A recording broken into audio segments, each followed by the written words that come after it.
আজ এক প্রকার সামাজিক ব্যাধির কারণ হয়ে দাঁড়িয়েছে। আমি আমোদ প্রমোদ এবং উৎসব অনুষ্ঠানে গান বাজনার ব্যবহারের বিরোধিতা করেছিলাম। আমি নিজে একজন সঙ্গীতপ্রেমী মানুষ, তাই উৎসব অনুষ্ঠানে সঙ্গীতের মার্জিত এবং শ্রুতিমধুর ব্যবহারের সমর্থক আমি।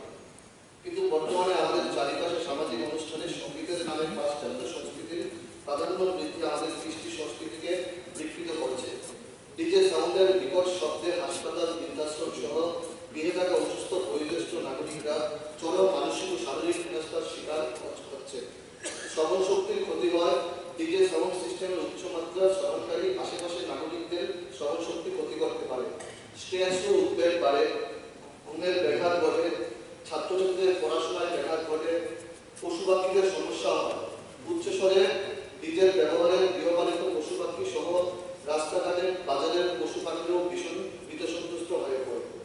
বায়ু শব্দ দূষণ হয়। চরম পর্যায়ে শব্দ দূষণের পাশাপাশি ডিজে সাউন্ড সিস্টেম চলাতে ব্যবহৃত জেনারেটরের কালো ধোঁয়া বায়ু দূষণ ঘটাচ্ছে। আমি মনে করি আমাদের এই অপসংস্কৃতি থেকে বেরিয়ে আসতে হবে। আধুনিকতার নামে পাশ্চাত্য সভ্যতার বারবারন্ত কোনোভাবেই মেনে নেওয়া যায় না। তাই আমি ডিজে সাউন্ডের অত্যাধিক ব্যবহারের উপর নিষেধাজ্ঞা অথবা